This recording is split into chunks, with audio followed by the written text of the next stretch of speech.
everybody, and welcome to episode number 44 of Confessions of a Market Maker. I'm your co-host, Ray, aka All Day Ray, aka the Donkey Whisperer. And I'm joined here by my buoyant co-host, former market maker of 20 years and current day retail trader. What is his is yours, and what is yours, he's probably already had. A man dubbed the corner because of all the traders he's turned inside out. I am talking about the proper villain, JJ. How's it going? Hey, Ray. Good. How are you? I'm doing good, man. Doing good. Our guest today had a legendary 15-year career on Wall Street. Our guest is the author of the New York Times bestseller, The Buy Side. He's consulted on the hit Showtime series Billions. He's been a journalist for CNBC, public speaker, and has ghostwritten for several projects. A man who's watched Sex and the City from the pilot to the series finale. I'm talking about Cleveland D, aka Turney Duff. Turney, how's it going? How are you? Oh, we love that intro, man. I'm doing good. I appreciate you coming back on, our first two-time guest. Just for the record, though, having information, having edge in 2002 at the bar, if you knew what happened to Carrie on Sex and the City last week, that actually worked to your advantage. So there was a reason why I was watching Sex and the City. Oh, no, I'm all for it, Turney. Like, after we spoke and I learned that was the reason why you're watching Sex and the City, I immediately started to figure out, okay, what's the popular female show right now? Like, I'm gonna get on it, but it's different nowadays. There's so many different streaming apps and services. It's too much. I just don't know if there's a consensus. I couldn't figure. So no, I always love that. Have you watched Cobra Kai? I haven't. That's on Netflix, right? It's new. Yeah. Pretty good. I mean, if you like the movie Karate Kid, it's probably worth watching. Is it good? I don't know. I don't know. It's like fast food, right? Like, yeah, sure. It tastes good going down, but it's not really good for you. Right. Good stuff. Yeah, no, it's funny, Turney. I always, and I really believe in this point, and I try and tell people this, just the way how you approached just watching Sex and the City, but there's a reason behind it, right? It's like that we don't turn off that type of thinking. It's like that's how you see edges. Right. It doesn't. It's a way of life. It's like that people think they could just turn it on when it comes to trading. It's like if you're sloppy in your regular life, you're probably sloppy when it comes to trading. Yeah. I just think it's the way of life. But anyway, Turney, since well, it's also sorry to cut you off, but I'm not sorry, but to cut you off, I when young kids entering the workforce are interviewing, and I tell them, I'm like, dude, everyone says they read the Wall Street Journal, everyone knows what they're. I'm like, have something to talk about that is nothing to do with Wall Street or nothing to do with trading. Yeah. Have a personality and have some depth. That's who they want to sit next to for 12 hours a day. So it's be a person, Right. I mean, how much do you get a lot of people, Turney, that newcomers or people looking for jobs on Wall Street? They come, they ask you for advice and stuff like that? I did more the first, let's say, few years after the book came out. And when I was very active at CNBC and blogging, I would get a lot of people reaching out to me. But right before the pandemic, I was booked to speak to University of California, Long Beach was doing a weekend symposium for their business students and grads, business students. And so the speaking engagements that I get sometimes are for people entering the workforce. Mm-hmm. But yeah, I speak to people. I would say that's probably my best demographic because I'm a B student from Ohio University, and I found a way to kind of make it on Wall Street. And I also, blaze quite a trail on how to fuck it up. So I'm a pretty good resource on how to get to the top and how to get to the bottom.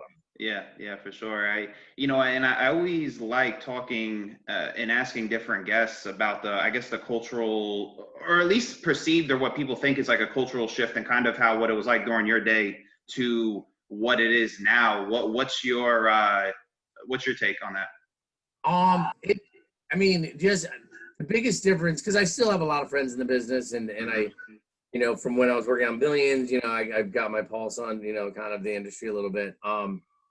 it's much more sterile. I guess the easiest way a lot of the fun has been sucked out, which is good and bad, right? I mean, it's good for the business to be more efficient, and people are there to work, but the play aspect was a lot of fun, as JJ can tell you, Definitely.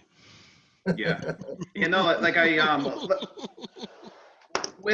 and I don't know if this is a fair comparison, Turney, and I guess you could tell me, so what they show on Billions, for example, do you think there's so you have Bobby Axelrod versus Taylor, right? You have maybe like more of an old school approach versus like a new, quant approach. Is that like something that's actually you think it causes division within like the industry nowadays? I do, it's very personal. Like people take things personal. My own experience on that, I left Galleon with the healthcare team and we started a hedge fund called Argus, right? And my former boss, or one of them, was this guy, Gary Rosenbach. He called every single sales trader on Wall Street that covered Galleon, and he said, if you talk to Turney, you can't cover Galleon. And at the time, Galleon was a $5 billion hedge fund. So it's like, are you going to go with, a startup hedge fund or someone who's got $5 billion under management? Mm-hmm. And so he basically was trying to fuck me. What he didn't account for was I had to go out and make relationships at every other firm. And I still had those old Galleon relationships. And so like in a matter of months, I knew twice the amount of people on Wall Street, and it ended up being a great thing for me. But when people have an opportunity to screw an old nemesis, they'll do it. And I had instances where I would get shut out on a healthcare deal, and it didn't make any sense. It would be like it was an overnight pricing. They're going to price like 2 million shares of MDRX, like maybe $1.50 in the whole. I put in for the whole deal. I get called back saying I was shut out. I talk about this in my book. And it turns out the Galleon like flexed their muscles and said, you better not give it any Argus. So that does happen. To the extent that they play it up on Billions, no, because you don't really know what the other person's doing. Yeah, right. Yeah, I just, I find it curious because, I mean, you see it in, I guess, probably all facets of life, all arenas, is, you have people who want to, like, do the way the things have always been done. And then you have, like, the new generation who wants to come in and do it differently. And so I assume that's, going on as well. So, Turney, it's been a crazy year since the last time we spoke to you. What's it been like for you personally? It's been okay. I because I have a 14-year-old daughter, and so when we first kind of went into lockdown, I had some remote schooling stuff that I had to deal with more than normal. But my life hasn't changed that much, other than I was in the process of pitching a TV show right as the shutdown happened, which that kind of blew everything up. But it's just been kind of like a grind day to day. As far as the markets are concerned, like I advised a few people, and when it was time to buy, I told them only to buy like 25%. I just thought it was too risky, and so I missed a lot of the move up. And one thing, and I don't know if this is true or not, but I read an article once that Wall Street loves, 32 to 28-year-old males who are not married. And the reason is the less risk you have personally in your life, the kind of like the hardcore trader you are, right? I'm 50 years old. I have a daughter who's 3 years away from college. I'm not as risky as I used to be. But I've been following the markets a little bit. And I'm just, one day at a time. Yeah. No, it makes a lot of sense with the demographic, at least from a theoretical standpoint. I would think that would be true. All right. So well, if you're 38 and just have a baby, do you really want to lose your job? No, absolutely not. No, of course. Right. No, of course not. Yeah. If you don't, of course, it's you don't have nothing to lose. Let's go. Load it up. Right, right. Yeah. And what other business can you start a hedge fund, blow yourself up, and lose $1 billion, and then basically shut down for 9 months and then reopen? Yeah, exactly. What a business! What a business. God damn, yeah. So just a reminder to the listeners, if you guys want to learn market auction theory, market profile, trade futures, trade equities, join JJ and I at the lovely trading community, microefutures.com. Turney, when you see, like an event like a pandemic, an anomaly, do you ever kind of like that old mind kicking, that old trader, like you miss the action sometimes, or is that, hey, that's in the past? I mean, I definitely miss the action sometimes. I don't know if I have the wherewithal to be, to doing it the day to day. Yeah. But no, 100%. But I'm also reminded of, how humbled I can be, right? So I couldn't have been more right in 2008, right? And if you read my book, like you'll see, like I nailed it. I literally nailed it. And guess what my fund was up in 2008? 10%, right? And I was hell-bent that I was still right in 2009. I didn't get carried out, but like it wasn't a great year. And the market was pretty much going straight up since March. And so this time around, I wouldn't have been able to jump back in when I should have. This market is it's nuts. Yeah.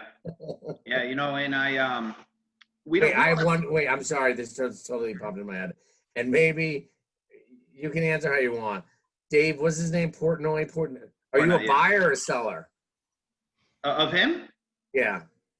My opinion on him, I think he's more of like a showman, right? That's my take. I'm not a fan. You're not a fan? No. I don't. I'm like him. I'm ambivalent. Take a side. Be a trader. Take a side. I think. Okay, I'll say this. No. I guess I was trying to formulate how I wanted to say it. I think what is good, I think he is bringing in a lot of like new people into, like, okay, so me thinking as a trader, right? He's bringing in a lot of people into the market that have no idea what they're doing.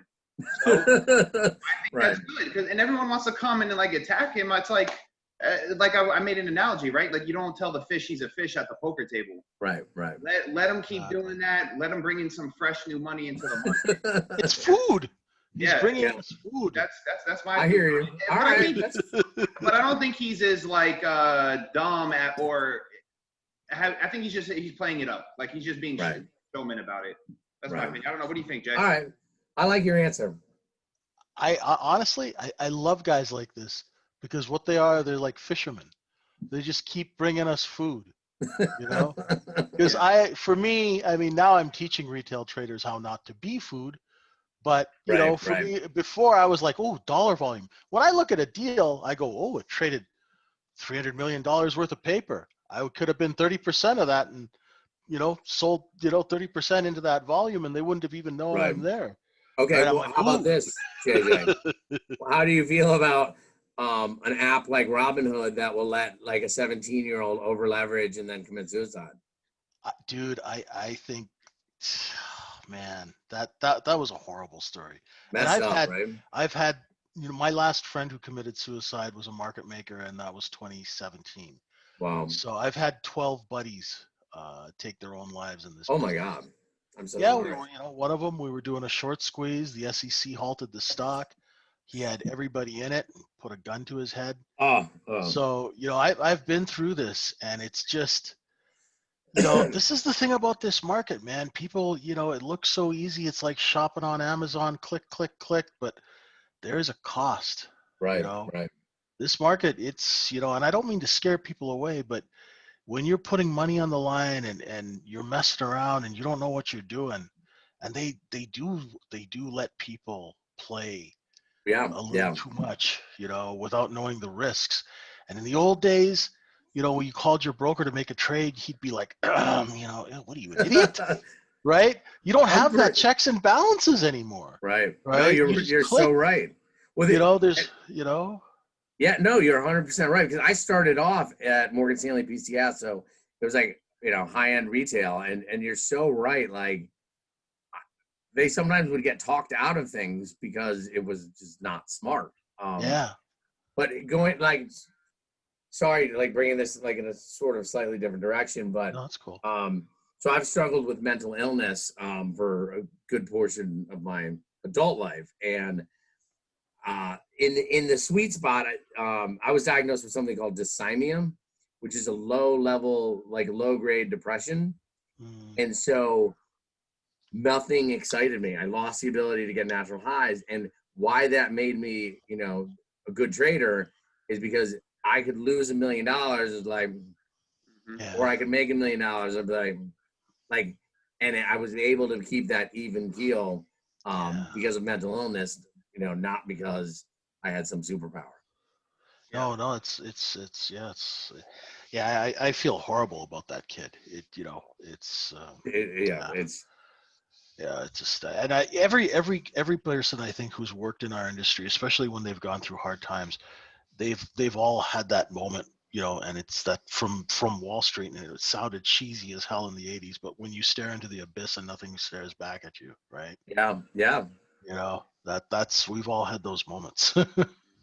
Yeah, no, it really, and I can't even imagine being like 17, Yeah. I was wasn't even 32 and I was like, oh my God, if this stock doesn't correct, I've lost my job. Yeah, I mean, when we were 17, it was the 80s. It was carefree, Right. We were, thinking about girls and REO Speedwagon, right? Totally. Well, I think, I just think this discussion, I think it's a good point just to bring up. Like, I mean, if people, listening, I'm assuming you want to get into trading, you are trading. Just take the mental side of this game, like, really serious, because it isn't a joke. Like, this will toy with your emotions in both ways. And then, Turney, I mean, we've talked about this plenty of times. Probably the worst thing for these quote unquote Robinhood traders, these new traders, was that they won right away. I mean, the market, you can just close your eyes, go long. You've been making money these past few months, right?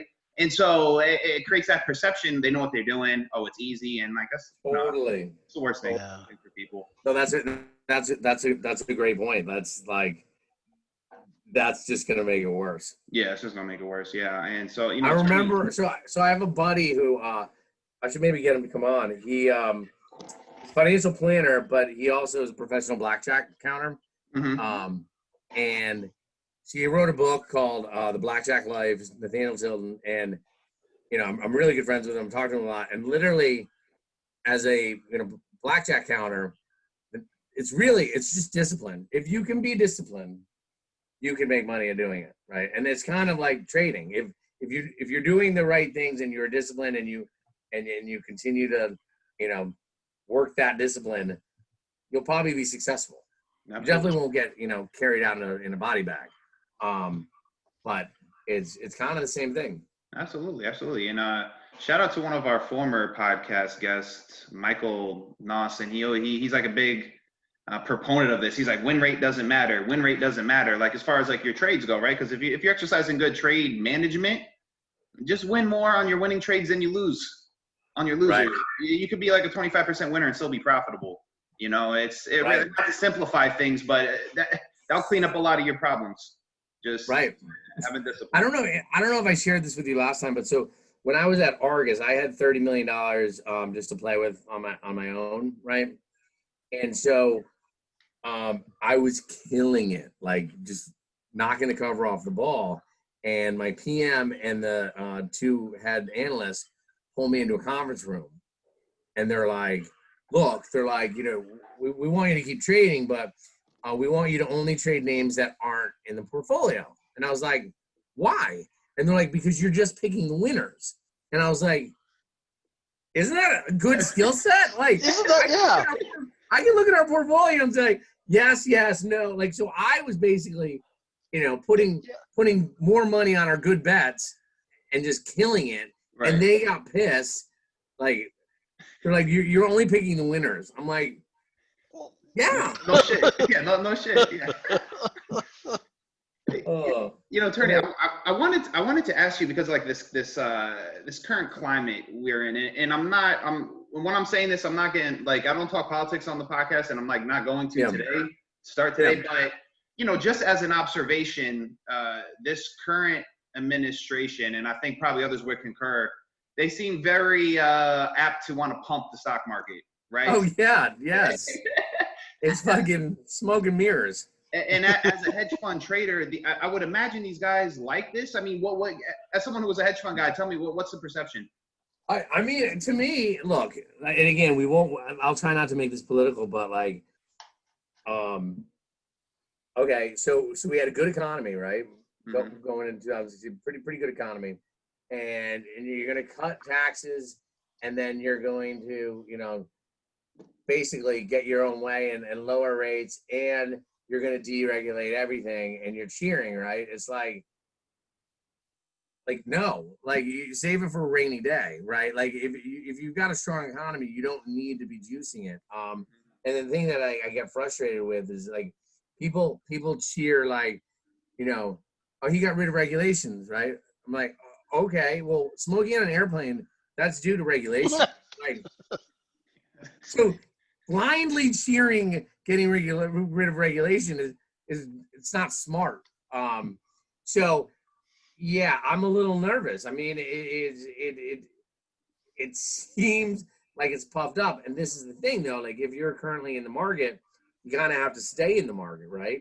Like, I would rather, sell my portfolio down 5%, and then if there's a chance there's another 10 or 15. You know what I mean? Like, I'm okay being wrong for a couple of days. But the problem will be is if for some reason we gap down, because we're in a civil war or something. Yeah. Wait, JJ, don't say that. Don't say that. I'm in Canada, man. Wait, is there any? If you and I get married, can I be Canadian? Man, I don't know why everyone's so angry down there. Everybody just needs to hug it out, right? Yeah. This is crazy. We need something. Oh man! All right. Well, Turney, we want we want to bring you back on. People love hearing how institutions, how hedge fund traders think, behave.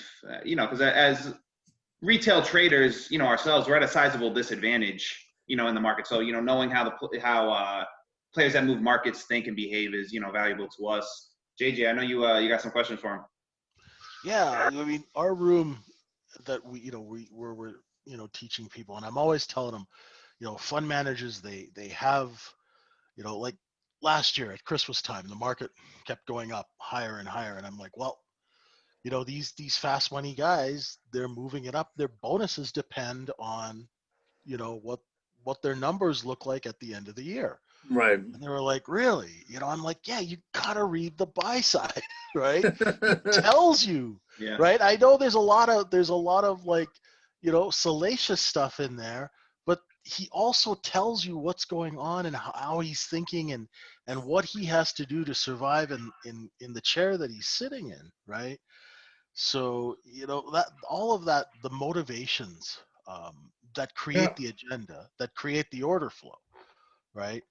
That's the whole thing I try and get across to people, and it's great that we have access to guys like you. What's great for the people who are in your community is being in a community, right? Yeah. Like, that is it's so important to have people either to bounce stuff off of or and I don't care who you are, like, you don't all have the same skill set, right? Exactly. So like, I need a guy who can read charts. I can't. It was 10th on my list of importance, but I wanted to know sometimes, right? Yeah. So like, I was able to use other people's skill set within my own hedge fund, but with your community, you build your own sort of, people that you talk to every day. I think it's so important. And I don't know if we talked about this last time, but and I don't know if I mentioned it in the book.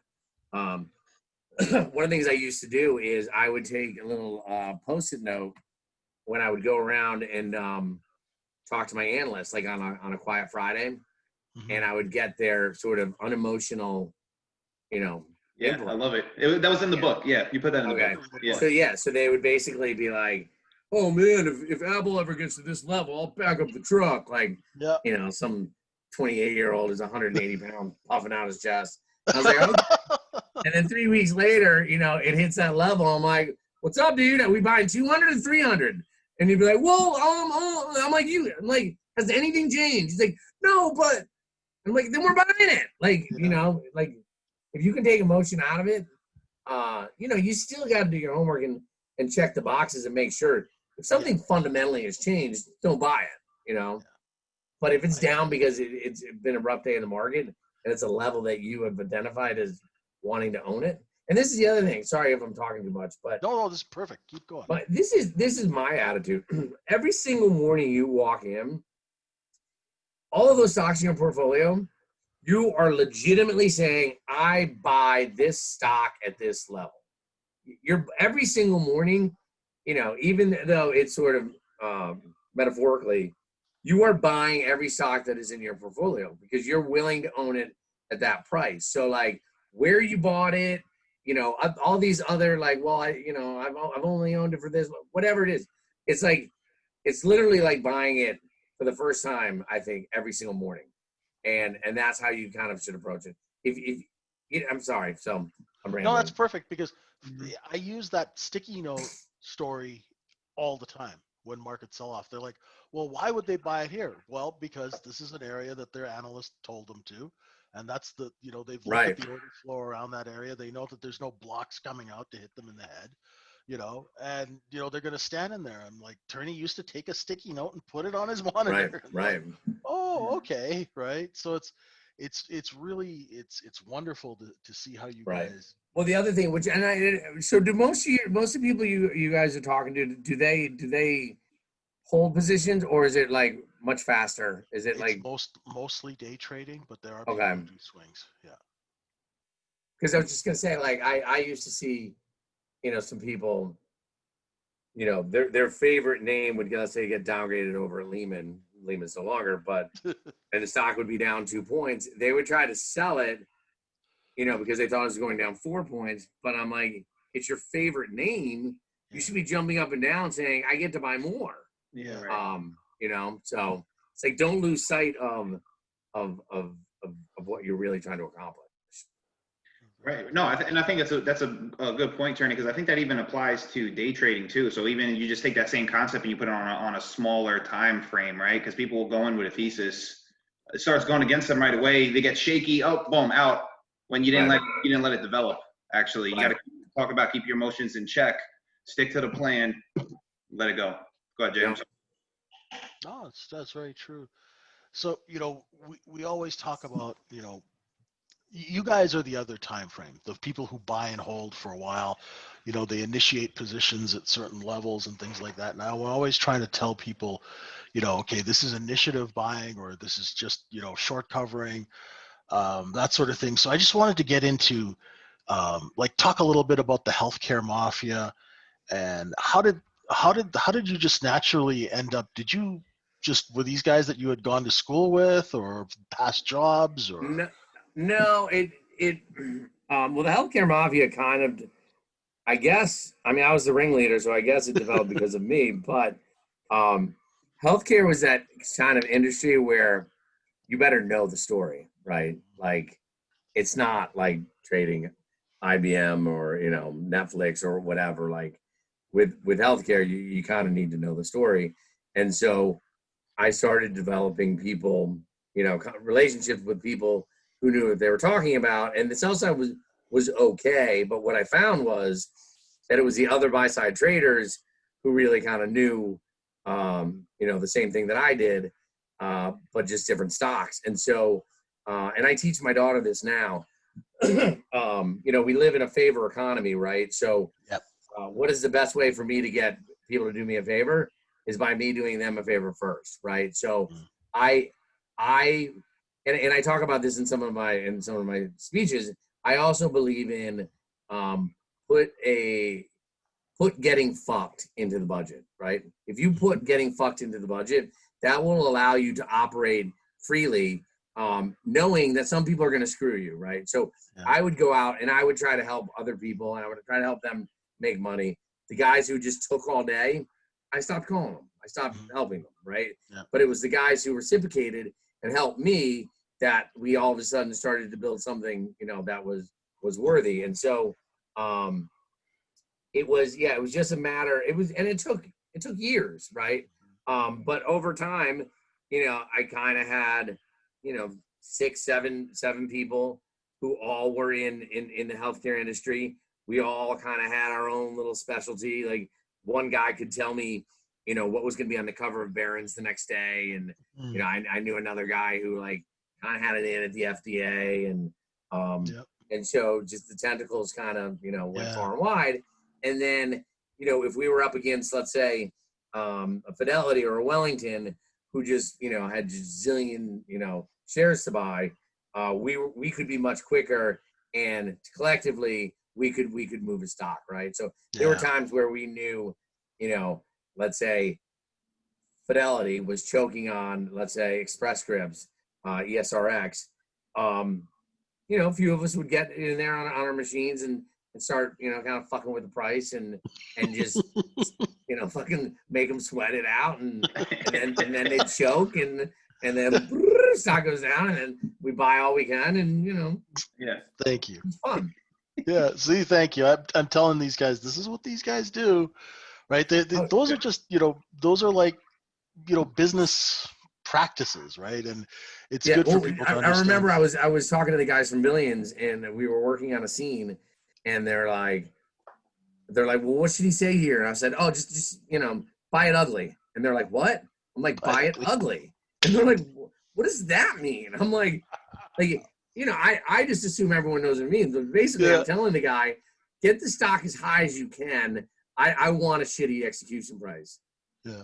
And I don't know. But we would do that if we wanted to close at a certain price someday. So there is manipulation going on all day, every day. So sometimes when a stock moves a certain, place, and everyone around the street's going around be like, why is, XYZ trading here? Sometimes the answer really is, I don't know, no reason. Yeah. Because someone's doing something. Yeah, exactly. The other thing is, I know this because when I used to take companies public, we'd always have a couple of fund managers, and we'd sell them some of our liquid stuff so they could mark it up at the end of the month if they had a bad month, right? Right. Oh yeah. And people are like, "What?" I'm like, "Yeah. I mean, you gotta have some window dressing, Yep. Well, I remember the end of 2008. I mean, I did this all the time and talked about it at the buy side, but we were long. I think it was 2008, but we were long something ridiculous, like something like 10 million shares of Blockbuster.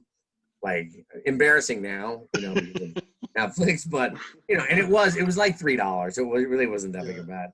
But on the last day of the year, I was able to get it up $1 in the last 3 minutes. I made $10 million. Yeah. Yeah.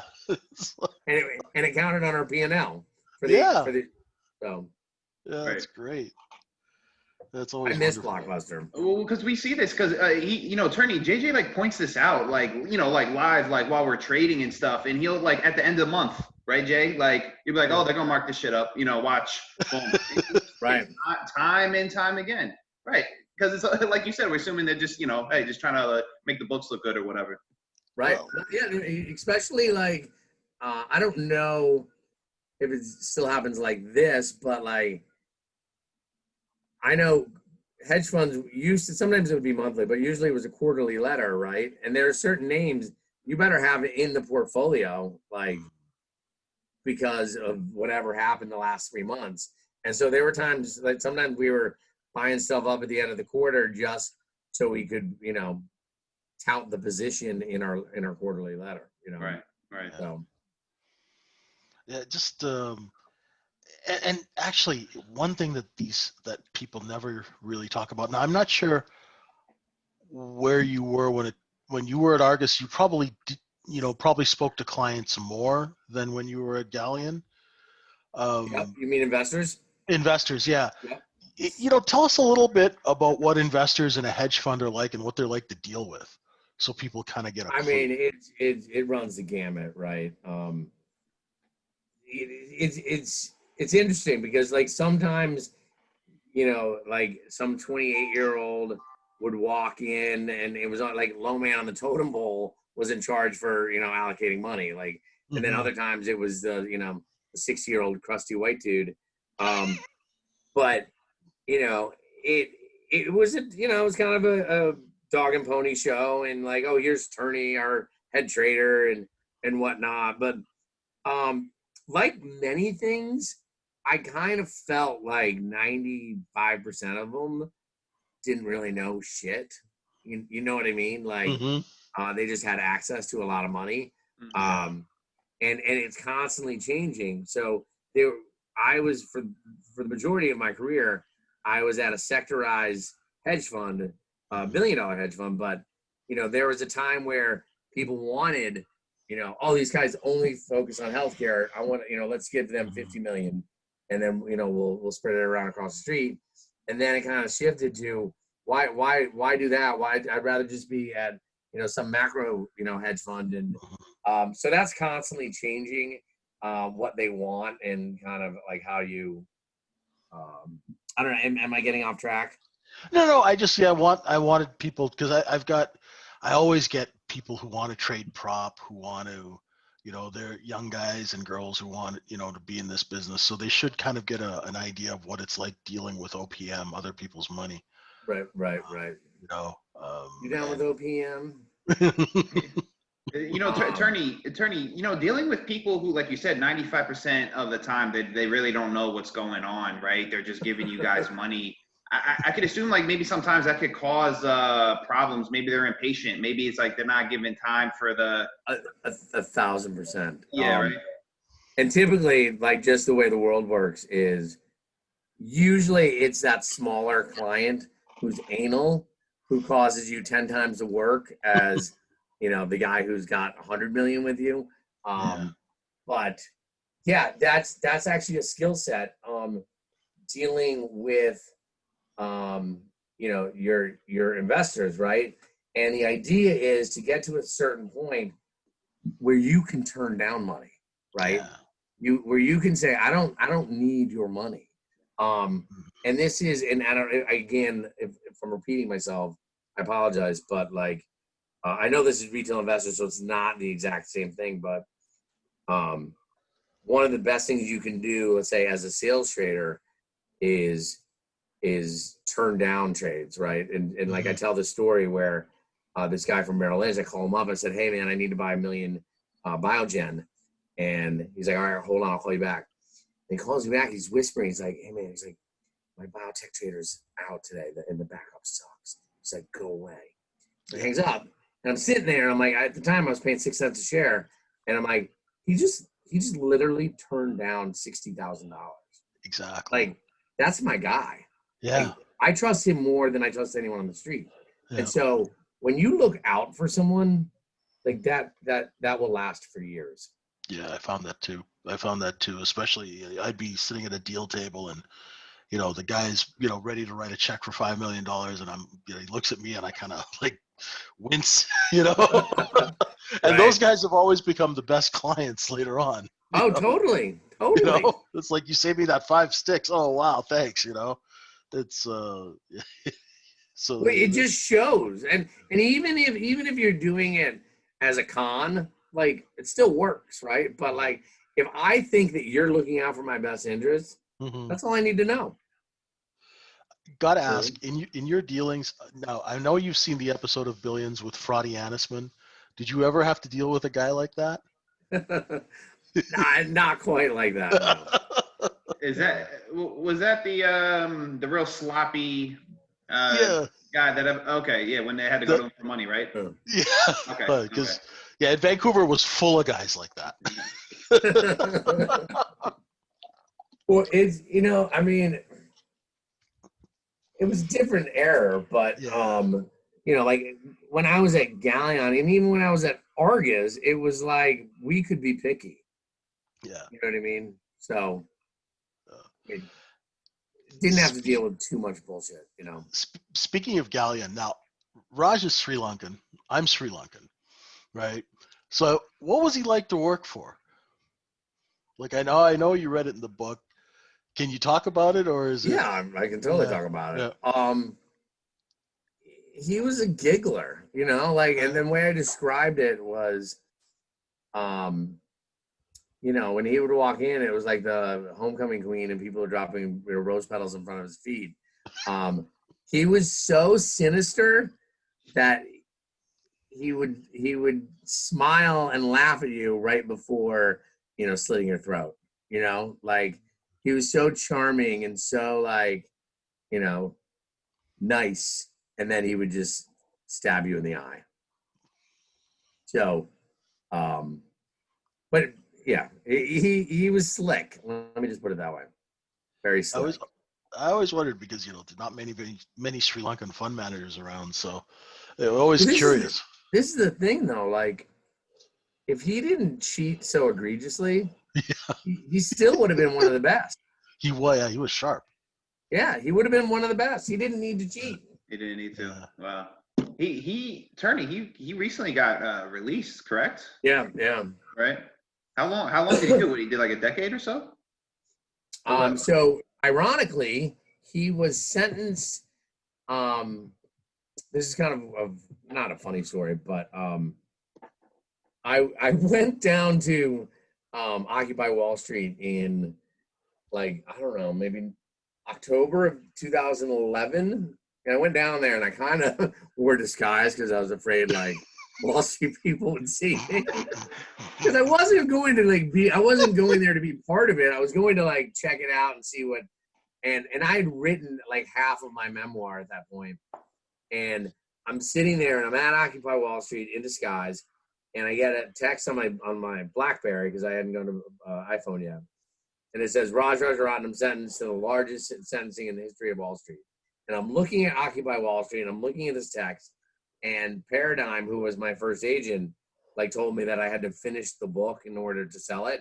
And I'm looking at this text, I'm looking at these people marching, and I'm like, if today is not the best day to sell my book, like when, you know, so I literally, I got in a cab, went home, called Paradigm, said, I'm done, called this other woman and said, I want to go with you. And 2 weeks later, I'd sold my book. And the day my book was announced was the day that he actually had to show up. Oh, wow. To prison. So he went in like the first week of December of 11, and I believe he got out maybe in 18. Yeah. He's read your book, you think? I have no idea. I bet you he has. I bet you he has. I mean, what else is he gonna do, right? Right, exactly, yeah. Although from what I heard, I know one guy who go up to visit him a lot, and I heard he had quite the setup, like, you know, like Goodfellas type of. Yeah. Well, that's what comes with the money, right?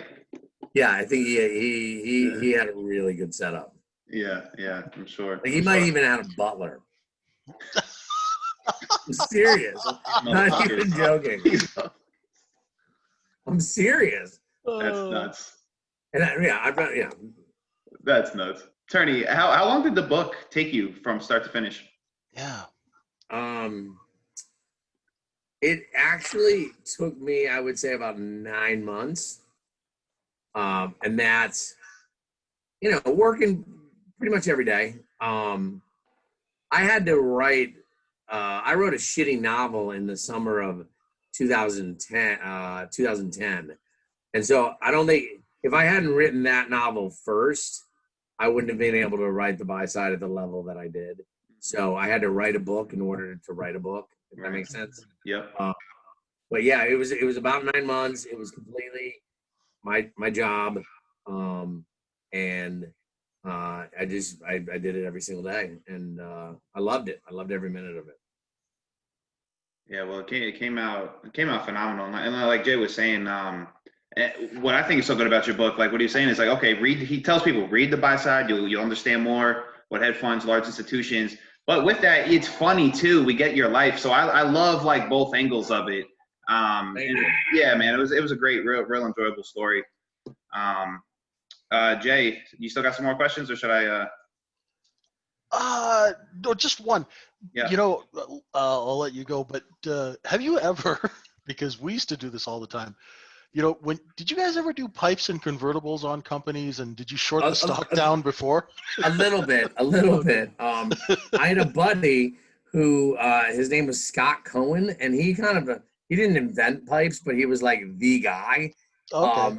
And so he structured a lot of those deals, but I could only do healthcare, so it was you know, far and few between. But Yeah, I would definitely do some of that. But I actually have a question for you guys. So what is oh my God, now I'm drawing a blank. It's almost like circumventing IPOs. It begins with an S. SPAC, or you Oh, guys know what I'm SPAC. talking Those, Yeah. yeah, those SPAQ things. Yeah. What's going on with those? I don't, Oh do you know man, or no? they're basically like a fully funded shell, right? You get a bunch of investors, right? Now it's big money, right? And I they was have gonna a say, but vehicle. it seems like really easy to scam, or no?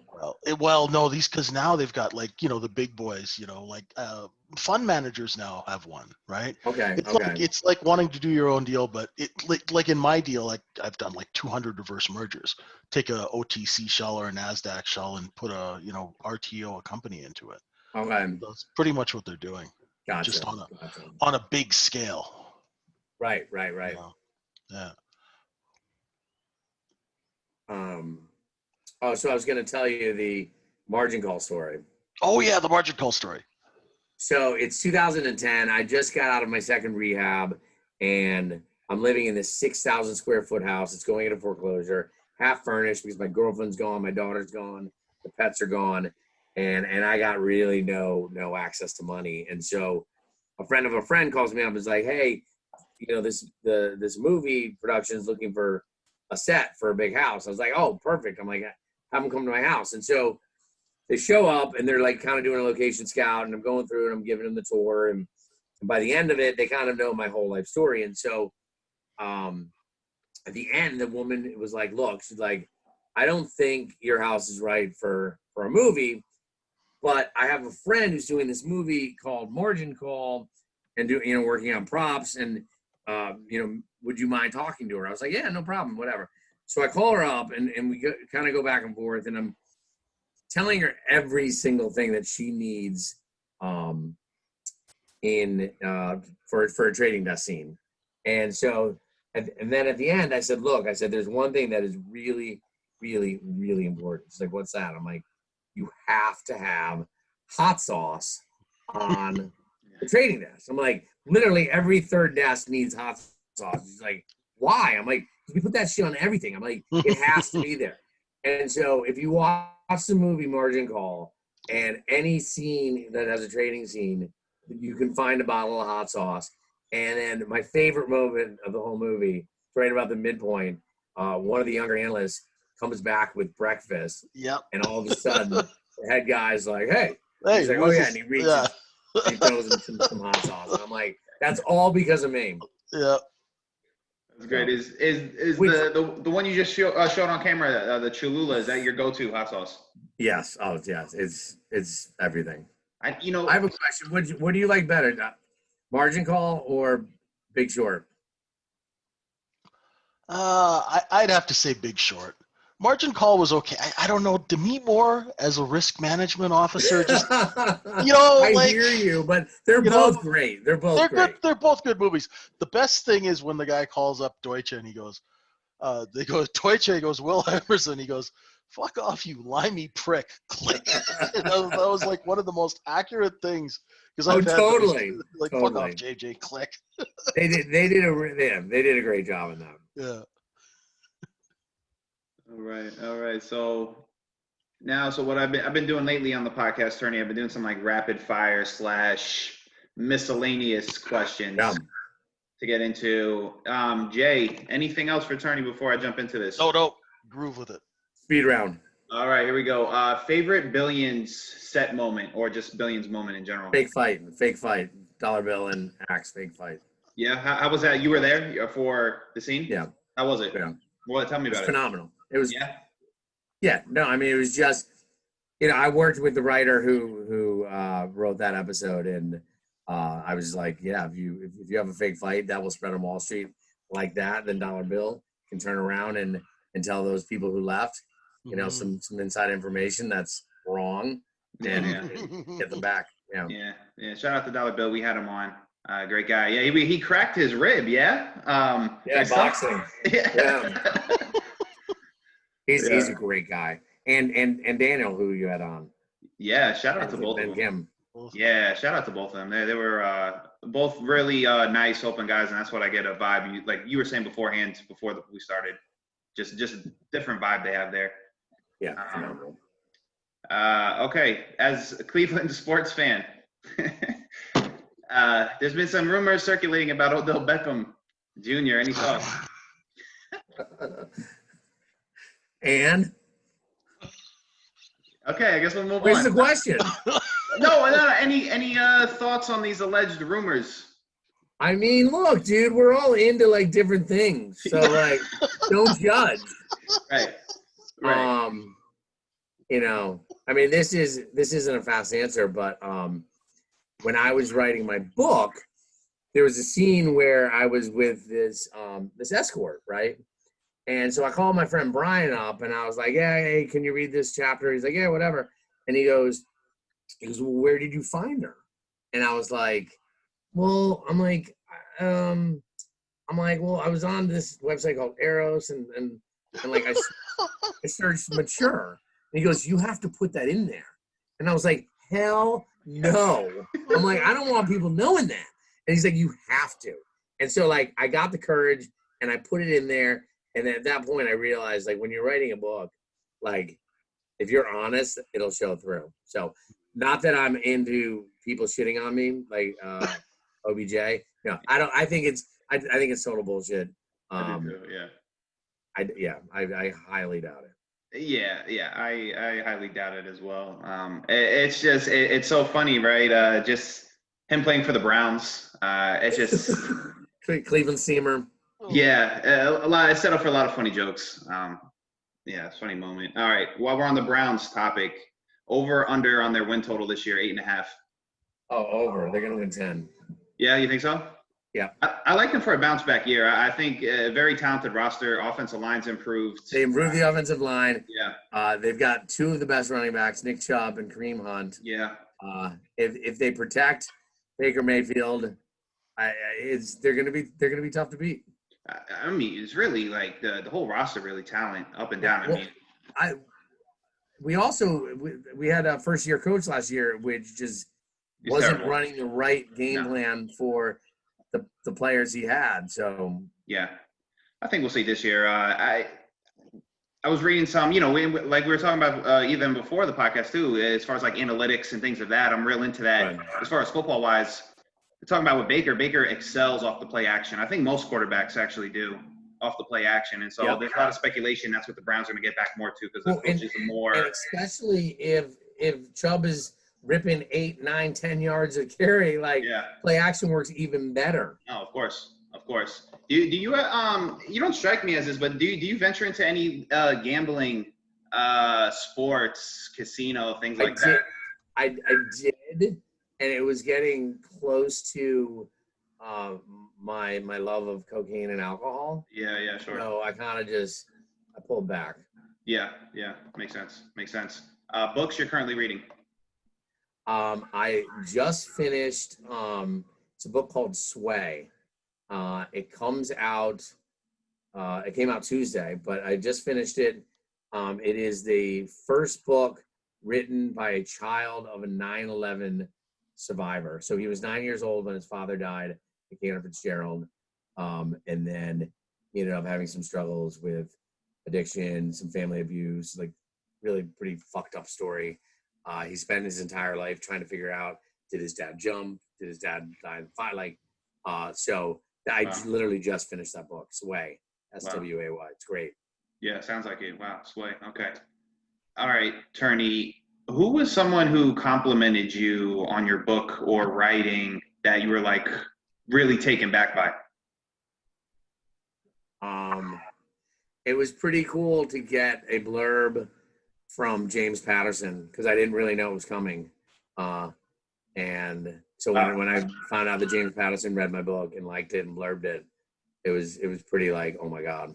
Yeah, I bet. Wow, that's dope. Actually, this is another one which I don't know for sure, but about 4 years ago, randomly one day, I got a notification on Twitter that Ryan Reynolds followed me. And I was like, that's weird. And so I was like, I better follow him back, right? So I'm guessing maybe he read my book. Like, why else would he follow me? Actually, right? Yeah. I was a bouncer in a nightclub that used to go to all the time in Vancouver. He's a nice kid. Who, Ryan? Yeah. Oh, he seems great. Seems He's very great. nice. Yeah, funny guy. So he used to go to the club, Jay, that you used to bounce at? Yeah. All the Wow. time. Wow. Didn't you say De Niro came through one time, yeah? Yeah. Yeah. Yeah. It was an interesting place, right? Vancouver had a lot of of those Hollywood types. Yeah. It Yeah. makes sense, right? Yeah. Is Seth Rogen from Vancouver? I think he is. Yeah. He's definitely Yeah. Canadian. Yeah, I've really been pushing him, Turney, to he's writing a book of his own. He's got some interesting stories as well. So I'm pushing this man from his days as a bouncer. I gotta finish it. Yeah, You can call it the Sell Side. Turney, any projects you're working on that you can speak to? I kind of in 2018 made more of a switch or an effort to do film and television. So in the beginning of quarantine, I was hired to write a adaptation of a documentary that was in Sundance called The Mole, and it was about an 82-year-old who was hired to be a private investigator at a retirement home to investigate the alleged abuse and neglect of one of their patients. So I just handed that in, and they're looking for a director. I had a TV show that we were pitching called Across the Aisle, which was basically a Black public school teacher and a woman, a data scientist on Wall Street. Her name is Lenny. She's named after Lenny Dykstra. Her dad's a cop in NYPD. They ended up getting having a whirlwind date in 2016. They have sex. She goes to the bathroom, and he's naked, lying on the couch. Realizes he's sitting on something. Puts his hand in the couch cushion and pulls out a red hat that says "Make America Great Again." And so she comes out of the bathroom, and he's like, "What's this?" She's like, "My hat."